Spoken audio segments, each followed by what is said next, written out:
Joining me right now to help connect the dots is Ohio Congressman Jim Jordan. He is the ranking member on the House Judiciary Committee. Congressman, good to see you. Thanks very much for being here. I want to get your take on all of this.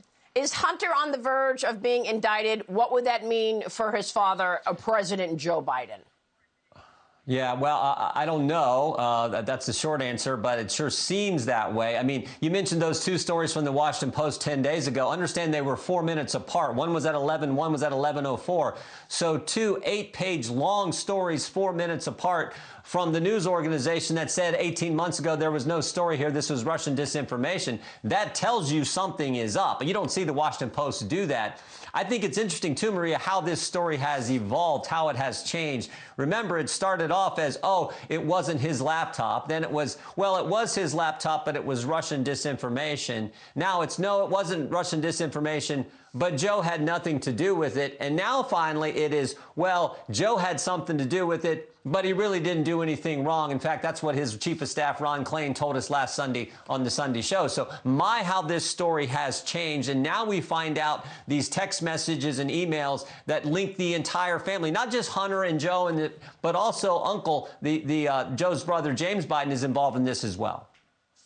Yeah, I mean, last weekend we showed many in the media who tried to help Joe cover it up right before the election, like Chris Wallace, who interrupted President Trump when Trump was saying, look, he took $3.5 million from the Moscow mayor's wife. And Chris Wallace said, wait, no, we're not going to go there. We have more important matters to discuss. Or John Harwood over at CNN doing the same thing. But let me get into some of these emails and get your take on it. First of all, we all know of the infamous May 13th, 2017 Tony Bobulinski email, which says the big guy, we are talking about the CEFC deal where they were all talking about who gets what equity. And in that email, it says 20 for Hunter, 20% for Hunter, and 10 held by H for the big guy. And then this morning in the New York Post, we've got more emails that indicate Hunter Biden was complaining to his daughter, Naomi,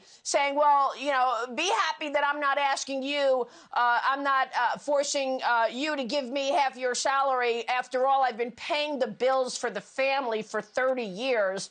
That is the dots that we are connecting, because while Hunter was taking in all of this money from foreign officials, Peter Schweitzer says $31 million alone from China, he was paying the family bills. So that tells you that this is likely a Joe Biden story, not a Hunter Biden story. Your reaction to this text that Hunter sent to his daughter, I hope you all can do what I did and pay for everything for this entire family for 30 years. It's really hard. But don't worry, unlike Pop, I won't make you give me half your salary.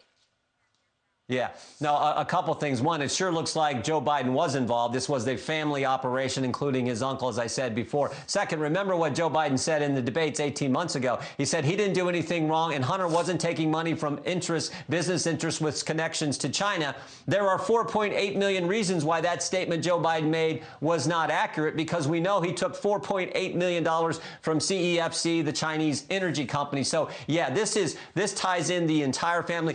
The thing that bothers me the most, though, Maria, is the conspiracy. The left always says, oh, there's these right-wing conspiracies. The real conspiracy here was the Democrats, big tech, big media, keeping this story from the American people just days before the most important election we have. Election for president of the United States, election for who's going to be the commander-in-chief, and you have a family involved with all kinds of foreign business interests, and we don't get to hear that story. And maybe the worst of it all was what 51 former intelligence officials did. That letter they wrote where they said, this has all the earmarks of a Russian disinformation campaign. That letter became the basis for big tech and big media to suppress this story and keep it from we the people in the run-up to our most important election. That's why we sent a letter to these 51 guys. We want to know who they were talking to, how they came to this conclusion, how they put that letter together, because that was the basis for the conspiracy that kept information from the voters right up before the presidential election.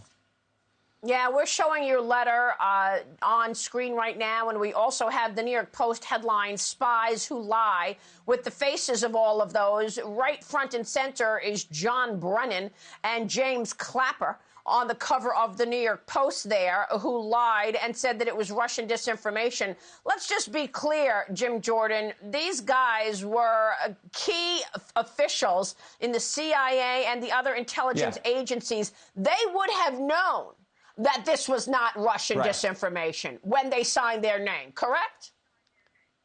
But Maria, this is it's a great point. This is what makes this so wrong and so bad. This is no different than when Adam Schiff 3 years ago came forward and said, "Oh, there is more than circumstantial evidence that President Trump colluded with Russia." We didn't think that statement was accurate at the time, but when the chairman of the Intelligence Committee goes on TV and makes that statement, he gets briefings that the American people don't get. Frankly, he gets briefings that even I, as a member of Congress, don't get. So when he says something like that, there is added weight, added emphasis put on that. Same thing with these 51 former intelligence officials.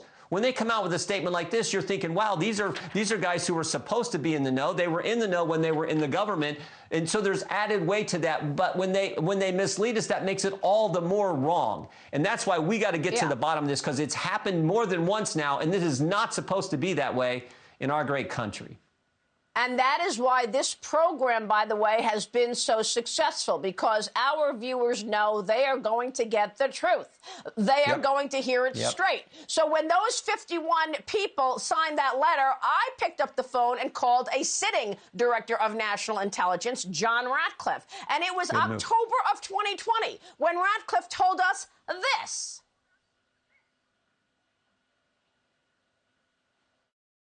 Let me be clear. The intelligence community doesn't believe that because there's no intelligence that supports that. And we have shared no intelligence with Chairman Schiff or any other member of Congress that Hunter Biden's laptop is part of some Russian disinformation campaign. It's simply not true.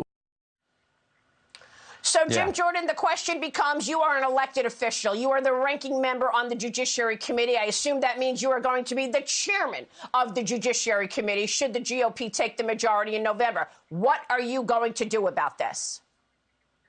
Well, we got to investigate a number of things. This certainly needs to be investigated. And I just want to point out, Marie, you called John Ratcliffe because you were doing real journalism. You weren't just taking the line from 51 former intel officials and running with the Democrat narrative. So thank you for doing that. This was a conspiracy with big tech, big media, those 51 former intelligence officials and the Democrat Party. And that's what the American people now fully understand. But yeah, we will investigate this issue and a host of others, frankly. If the American people put us back in power, I think we owe it to them to get them the truth on the DOJ spying on parents, on Dr. Fauci misleading the country about where this COVID started, on the chaos on our southern border, and of course this story about Hunter Biden and the Biden family profiting off of foreign interests and keeping that information from the American people.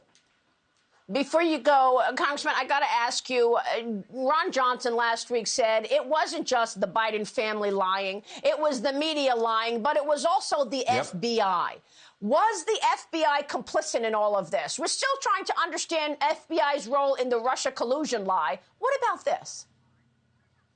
Yeah, I don't know. That's something that we need to fully understand. I do know that the FBI has done some things that have concerned me greatly, particularly when it comes to the FISA court, as pointed out by the Inspector General Michael Horowitz. So, yeah, I've got some concerns there. I don't know specifically if that happened, but we need to get to the bottom of not only this scandal, but so many others.